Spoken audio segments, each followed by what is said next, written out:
जी जी, पूरा क्या मामला है जरा बताएं इसमें। इसमें एक अरेस्ट हुई थी, अभी जैसे मैंने बताया, सिद्धांत जोदड़े करके जो एक 18 साल का लड़का है, उसको नांदेड़ से अरेस्ट किया गया नॉर्थ साइबर पुलिस स्टेशन ने। और उसको अरेस्ट करके जब पुलिस यहाँ पे बोरली कोर्ट में उनको हाजिर किया था, तो बोरली कोर्ट में उनको हमने वहाँ पे बेल एप्लीकेशन मूव की थी जो कल रिजेक्ट हो चुकी है, और कल ही उनको और एक दूसरे मैटर में अरेस्ट किया गया साउथ साइबर पुलिस स्टेशन में। तो वो 2 करोड़ 1 लाख का कुछ डिजिटल अरेस्ट का मामला है। सर खुल के बताइए पूरा कि मामला क्या है, हमें थोड़ा शुरू से बताइए कि अरेस्ट हुआ है 2 करोड़ मामला कहाँ से फॉरवर्ड हुआ, क्या मामला क्या है, थोड़ा ऑडियंस से जानना चाहते हैं। तो इसमें बात ऐसी है कि ये जो 18 साल का लड़का है, इसको हम इनोसेंट मानते हैं। इसको जो ये कर रहा था, इसको एक लड़का निखिल तिवारी करके आके नांदेड़ में मिला। उसने उसको जॉब का प्रोस्पेक्ट दिखा के उनको फंसाया गया और उनको बोला कि हम लोन डिफॉल्ट का जो रिकवरी है उसका काम करते हैं, और इसको एक बोनाफाइड इंप्रेशन दिया गया। और 18 साल का लड़का होने के बावजूद एकेडमिकली ये बहुत स्ट्रांग है, लेकिन उसको कोई लीगल या फाइनेंशियल नॉलेज नहीं है कि वो जो उसके एक्शन से का कॉन्सिक्वेंसेस क्या हो सकता है। और नॉर्मली कोई भी लेमन होगा, उसको इतना नॉलेज नहीं होता है कि उसके एक्शन का लीगल कॉन्सिक्वेंसेस क्या हो सकता है। और इतना हेवी जो उसको पेनल्टी भी जैसे वो भुगत रहा है, भी जेल में है, तो that is a very difficult situation for all of us. उसके फैमिली बहुत सफ़र कर रहे हैं। इनोसेंट घर से है लड़का, एकेडमिकली ब्राइट है। और दूसरी बात ऐसी है कि कल इनकी बेल रिजेक्ट हुई है बोरली कोर्ट से। और सेकेंडली दूसरे मैटर में इनको कल ही रात को अरेस्ट किया गया है, तलोजा जेल से इनको वापस अरेस्ट किया गया। और currently that matter is under investigation. आज उनको पुलिस कस्टडी लगी है गिरगांव कोर्ट से, और वो 17 अप्रैल तक वो पुलिस कस्टडी में रहेंगे।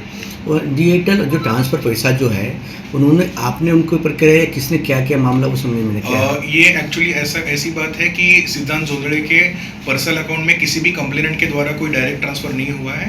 ये मल्टीपल लेयर्स में ये ट्रांसफर्स आए हुए हैं। और जैसे सिद्धांत का ये नॉर्थ साइबर वाला जो मैटर है, उसमें 4th लेयर में उसके पास पैसे आए। तो कई बार ये भी होता है कि हम किसी से पेमेंट लेते हैं, तो हम ये वेरीफाई नहीं कर पाते कि उसका सोर्स ऑफ इनकम क्या है। और ये 1930 का पोर्टल जो है, इसको मैं फ्लॉलेस नहीं मानता हूँ, ये काफ़ी फ्लॉड पोर्टल है। अब जैसे कोई नॉर्मल गुड्स एंड सर्विसेज का transaction day to day life में होता है, तो हमारे पास ये जानने का कोई जरिया नहीं है कि उस बंदे ने पैसे कहाँ से लाए। हम कोई इन्वेस्टिगेशन अथॉरिटी नहीं है, तो इस मामले में पुलिस को थोड़ा सा सेंसिटिविटी दिखानी चाहिए, और जो बंदा एक्चुअल विक्टिम है उसको विटनेस बनाना चाहिए, ना कि अक्यूज्ड। आपके क्लाइंट के अकाउंट में कितने पैसे आए हैं? हमारे क्लाइंट के जो एलिगेशंस है वो नॉर्थ साइबर में 8,64,000 के हैं, और जो साउथ साइबर है वहाँ पे 10 लाख का अमाउंट का साइफनिंग का एलिगेशंस है। टोटल के 2 करोड़ 10 लाख का मामला है। 2 करोड़ 1 लाख का। 2 करोड़ 1 लाख का। तो बाकी जो अपराधी क्या वो लोग भी अरेस्ट हो चुके हैं? अभी अजय भोसले जो है वो तो ऑलरेडी कस्टडी में ही है, उनको नॉर्थ साइबर के मैटर में भी अरेस्ट किया गया था। और जो नॉर्थ साइबर के मेन एक्यूज्ड है वो अभी अरेस्टेड ही है। तो आपको क्या लगता है इसमें, क्या आपके क्लाइंट में कैसे निर्दोष है?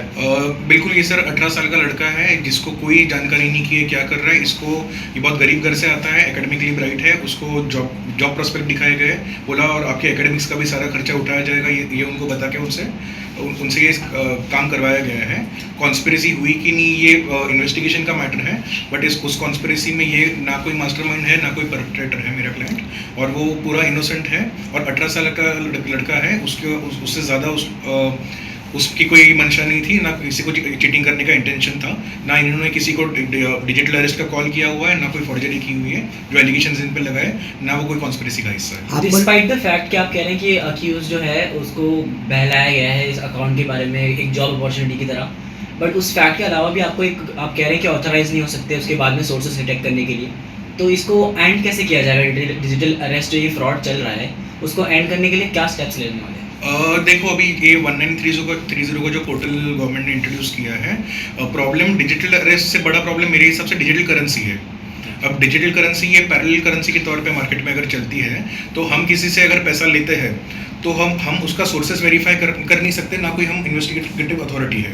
लेकिन आज 5 रुपये के लिए भी अगर आपका 2 करोड़ का अकाउंट सेविंग्स अगर आप मेंटेन करते हो, तो वो अकाउंट लॉक हो सकता है, और इसका कोई सुनवाई नहीं है। जैसे 1930 में जितनी साइबर कंप्लेंट्स होती है, नॉट इवन 5% के मैटर्स में FIR होती है।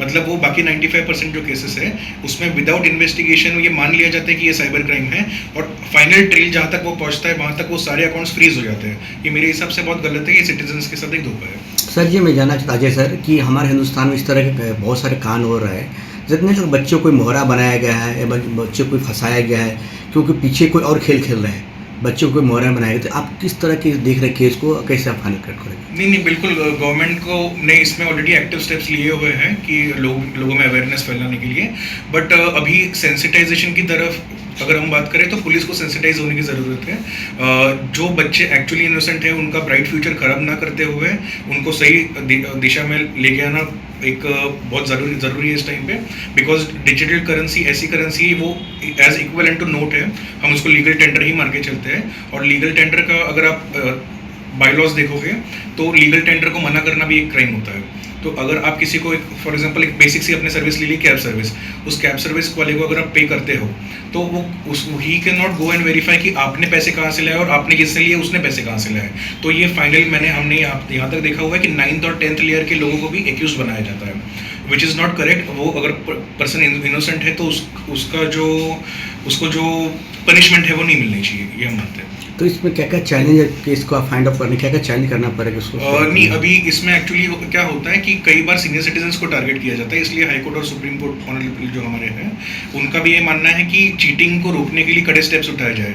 But at the same time हम ऐसे मानते हैं कि इनोसेंट सिटीजन्स को बिहाइंड द बार्स नहीं रहना चाहिए इसकी वजह से, और अगर वो एक्चुअली इनोसेंट है तो उनको पुलिस ने at the stage of investigation ही क्लीन चिट दे देनी चाहिए। इस तरह के केस पहली बार आया, इससे पहले भी आपने सुझाव? नहीं, ये डे टू डे वाले मैटर्स है, ये मतलब बहुत कॉमनली ऑकरिंग है, और कई सारे मैटर्स में इसमें सुनवाई बिना होके ये मैटर्स क्लोज हो जाते हैं। और अभी जैसे फॉर एग्जांपल हम मुंबई में रहते हैं तो ज़रूरी नहीं है कि हमको उठाने वाली पुलिस मुंबई से आए, वो आसाम, कलकत्ता, तमिलनाडु कहीं से भी आ सकती है। तो अगर आपको इस चीज़ का रिकॉर्स भी अगर समझो आपको आपकी सुनवाई भी करनी है तो उस पर्टिकुलर स्टेट में जाके वो पर्टिकुलर पुलिस स्टेशन जो है वहाँ की कोर्ट में जाके आपको सुनवाई करवानी पड़ती है, जो कॉमन मैन के लिए पॉसिबल नहीं है। तो इसके लिए कोई सेंट्रलाइज प्रोसीजर होना चाहिए। So are you saying like the allegation of having the digital arrest is not that significant, but the allegation of being lending money to someone else is prominent, and that's I am that's saying more. that digital currency itself is a problem. If you have provided a portal like 1930, a person who has malice at heart can at any point of time, even after making a payment of even after 2 years, that person can come up and say it was a cybercrime. So there's no recourse left with you except for going to that particular station where the cybercrime report has been registered. But on the other hand, that person is also dealing with a large amount of scam, right? See, the police is usually taking cognizance only where substantial amounts are involved, not otherwise. Sir, तो next step क्या है आपके लिए, क्या करने वाले? तो अभी के लिए हम इनके बोरवली कोर्ट में बेल रिजेक्ट हुई है नॉर्थ साइबर पुलिस स्टेशन के केस में, तो उसके लिए हम सेशंस कोर्ट में डेफिनेटली अप्लाई करेंगे, क्योंकि हम बिलीव करते हैं कि हमारे क्लाइंट इनोसेंट हैं। और इसके बाद जो साइबर पुलिस स्टेशन का जो अरेस्ट है उसमें भी हम उनको बेल करवाने की पूरी कोशिश करेंगे।